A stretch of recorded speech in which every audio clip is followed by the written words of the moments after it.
वेदांत जो आपको ज्ञान का आनंद देने में सहायता करे।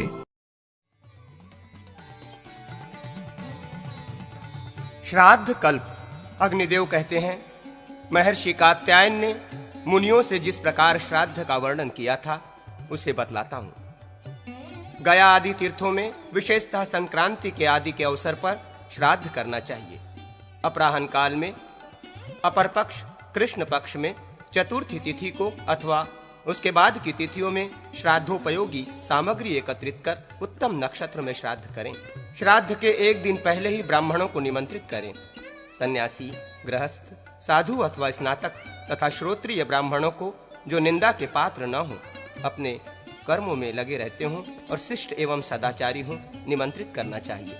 जिनके शरीर में सफेद दाग हो, जो कोढ़ आदि के रोगों से ग्रस्त हों, ऐसे ब्राह्मणों को छोड़ दें। उन्हें श्राद्ध में सम्मिलित न करें। निमंत्रित ब्राह्मण जब स्नान और आचमन करके पवित्र हो जाएं, तो उन्हें देवकर्म में पूर्वाभिमुख बिठावें। देव श्राद्ध, पितृ श्राद्ध में 3-3 ब्राह्मण रहें अथवा दोनों में एक ही ब्राह्मण हो। इस प्रकार माता मह आदि के श्राद्ध में भी समझना चाहिए। शाक आदि से भी श्राद्ध कर्म करवावें। श्राद्ध के दिन ब्रह्मचारी रहें, क्रोध और उतावली ना करें, नम्र, सत्यवादी और सावधान रहें। उस दिन अधिक मार्ग न चलें, स्वाध्याय भी करें, मौन रहें। संपूर्ण पंक्ति मूर्धन्य, पंक्ति में सर्वश्रेष्ठ अथवा पंक्ति पावन, ब्राह्मणों में प्रत्येक कर्म के विषय में पूछें। आसन पर कुश बिछावें। पितृकर्म में कुशों को दोहरा मोड़ देना चाहिए। पहले देव कर्म फिर पितृकर्म करें। देव धर्म में स्थित ब्राह्मणों से पूछे, मैं विश्वदेवों का आह्वान करूंगा, ब्राह्मण आज्ञा दें। आह्वान करो, तब इस मंत्र का जप करें। तत्पश्चात पितृकर्म में नियुक्त ब्राह्मणों से पूछे, मैं पितरों का आवाहन करूंगा, ब्राह्मण कहें आवाहन करो। तब उपरोक्त मंत्र का पाठ करते हुए आवाहन करें। फिर इस मंत्र से तिल बिखेर कर आयंतु नमः इत्यादि मंत्र का जप करें। इसके बाद पवित्रक सहित अर्ध पात्र में शनो देवी इस मंत्र से जल डालें। तदनंतर यवोस्सी इस मंत्र से जौ देकर पितरों के निर्मित सर्वत्र तिल का उपयोग करें। इस मंत्र से अर्धपात्र में फूल छोड़ें। अर्धपात्र सोना, चांदी, गुलर अथवा पत्ते का होना चाहिए। उसी में देवताओं के लिए सव्य भाव से और पितरों के लिए अपसव्य भाव से उक्त वस्तुएं रखनी चाहिए। एक एक को एक एक अर्धपात्र पृथक पृथक देना उचित है। पितरों के हाथों में पहले पवित्री रखकर उन्हें अर्घ देना चाहिए। तत्पश्चात देवताओं के अर्धपात्र को बाएं हाथ में लेकर उसमें रखी हुई पवित्री को दाहिने हाथ से निकालकर देव भोजन पात्र पर पूर्वाग्र करके रख दें। उसके ऊपर दूसरा जल देकर अर्धपात्र को ढककर यूं कहकर देवताओं को अर्घ देकर पात्र को दक्षिण भाग में सीधे रख दें। इसी प्रकार पिता आदि के लिए भी अर्घ दें। उसका संकल्प इस प्रकार है। इसी तरह पितामह आदि को भी दें। फिर सब अर्घ का अवशेष पहले पात्र में डाल दें, अर्थात प्रपितामह के अर्घ में जो जल आदि हो उसे पितामह के पात्र में डाल दें।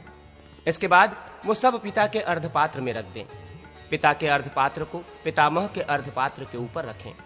फिर उस दोनों को प्रपितामह के अर्घ पात्र के ऊपर रख दें। तत्पश्चात तीनों को पिता के आसन के वाम भाग में पितृभ्य स्नानमसी ऐसा कहकर उलट दें। तदनंतर वहां देवताओं और पितरों के लिए गंध, पुष्प, धूप, दीप तथा वस्त्र आदि का दान किया जाता है। उसके बाद श्राद्धकर्ता पुरुष पात्र में धृतयुक्त अन्न निकालकर ब्राह्मणों से पूछें, मैं अग्नि में इस अन्न का हवन करूंगा। ब्राह्मण आज्ञा दें, करो।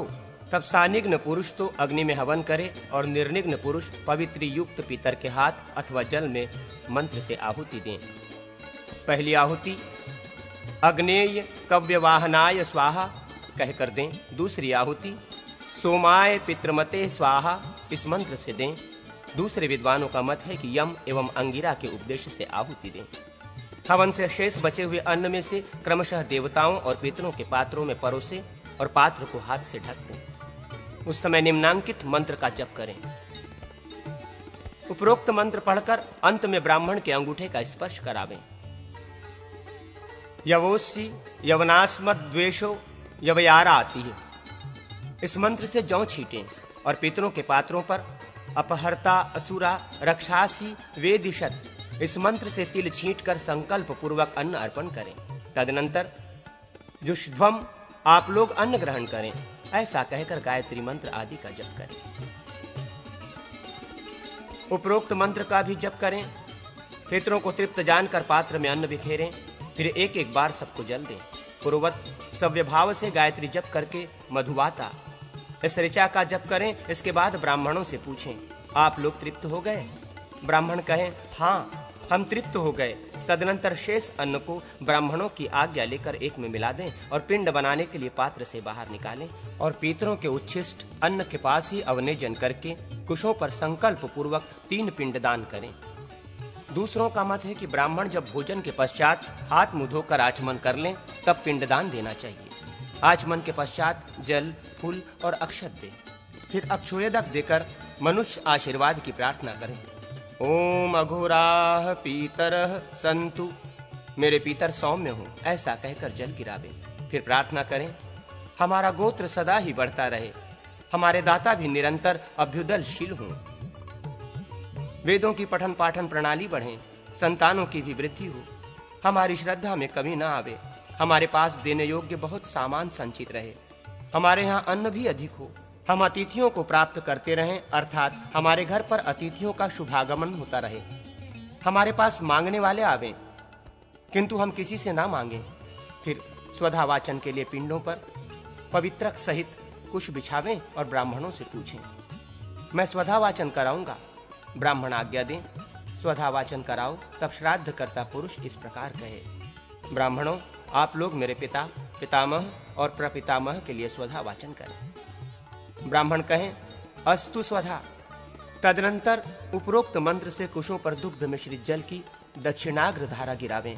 फिर सव्य होकर देवार्ध पात्र को हिला दें और पितरों के अर्ध पात्र को उत्तान करके देव श्राद्ध तथा पितृ श्राद्ध की प्रतिष्ठा के लिए यथाशक्ति क्रमशः सुवर्ण और रजत की दक्षिणा दें। इसके बाद विष्णे देवाः प्रियंताम, ऐसा कहकर देवताओं का विसर्जन करें और उपरोक्त मंत्र से पिता आदि का विसर्जन करें।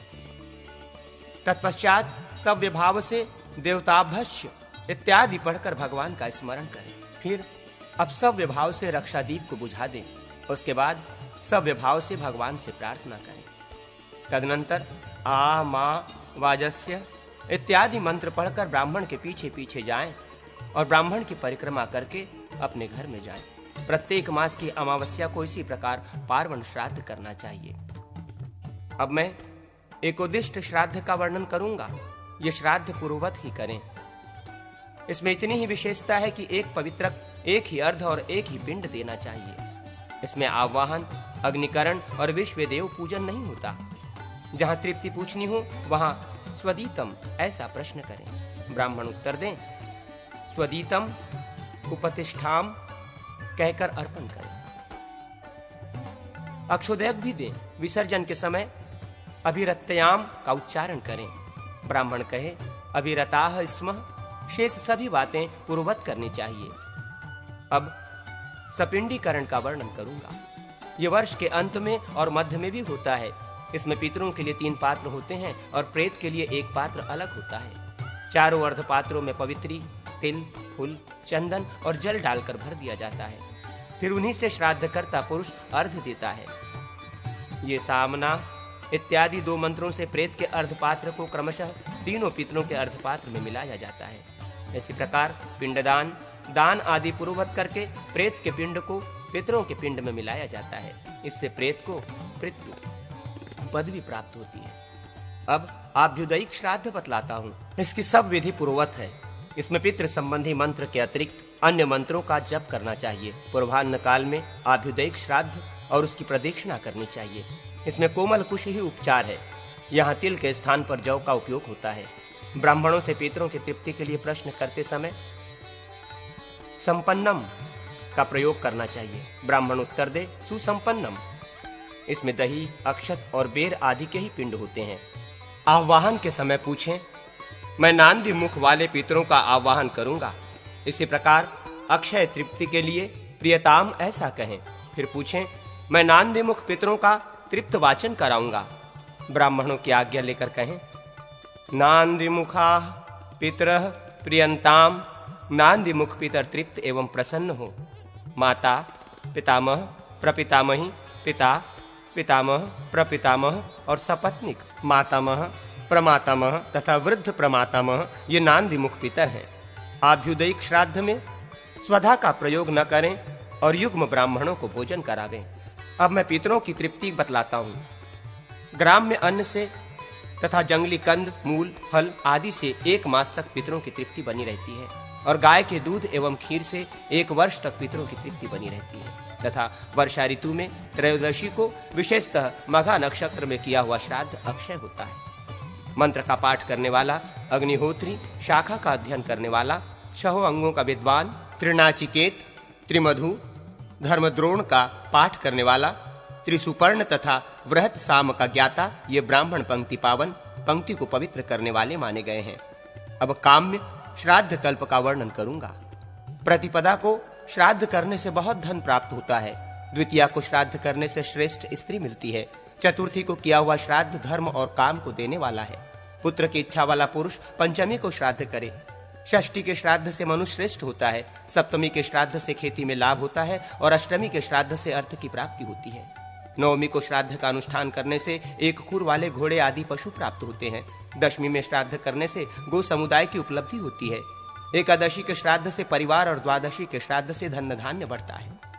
त्रयोदशी को श्राद्ध करने से अपनी जाति में श्रेष्ठता प्राप्त होती है। चतुर्दशी को उसी का श्राद्ध किया जाता है जिसका शस्त्र द्वारा वध हुआ हो। अमावस्या को संपूर्ण मृत व्यक्तियों के लिए श्राद्ध करने का विधान है। जो दर्शार्ण देश के वन में 7 व्याघ्र थे, वे कालांजर गिरी पर मृग हुए, शरद्वीप में चक्रवाक हुए तथा मानस सरोवर में हंस हुए। वे ही अब कुरुक्षेत्र में वेदों के पारंगत विद्वान ब्राह्मण हुए हैं। अब उन्होंने दूर तक का मार्ग तय कर लिया है। तुम लोग उनसे बहुत पीछे रहकर कष्ट पा रहे हो। श्राद्ध आदि के अवसर पर इसका पाठ करने से श्राद्ध पूर्ण एवं ब्रह्मलोक देने वाला होता है। यदि पितामह जीवित हों तो पुत्र आदि अपने पिता का तथा पितामह के पिता का और उनके भी पिता का श्राद्ध करें। यदि प्रपितामह जीवित हों तो पिता, पितामह एवं वृद्ध प्रपितामह का श्राद्ध करें। इसी प्रकार माता आदि तथा मातामह आदि के श्राद्ध में भी करना चाहिए। जो इस श्राद्ध कल्प का पाठ करता है उसे श्राद्ध करने का फल मिलता है। उत्तम तीर्थ में युगादि और मनमादि तिथि में किया हुआ श्राद्ध अक्षय होता है। आश्विन शुक्ला नवमी, कार्तिक के द्वादशी, माघ तथा भाद्रपद की तृतीया, फाल्गुन की अमावास्या, पौष शुक्ला एकादशी, आषाढ़ की दशमी, माघ मास की सप्तमी, श्रावण कृष्ण पक्षमी की अष्टमी। आषाढ़, कार्तिक, फाल्गुन तथा ज्येष्ठ की पूर्णिमा ये तिथियां स्वयंभू आदि मनु से संबंध रखने वाली हैं। इनके आदि भाग में किया हुआ श्राद्ध अक्षय होता है। गया, प्रयाग, गंगा, कुरुक्षेत्र, नर्मदा, श्री पर्वत, प्रभास, शालग्राम तीर्थ, गंडकी, काशी, गोदावरी तथा श्री पुरुषोत्तम क्षेत्र आदि तीर्थों में श्राद्ध उत्तम होता है।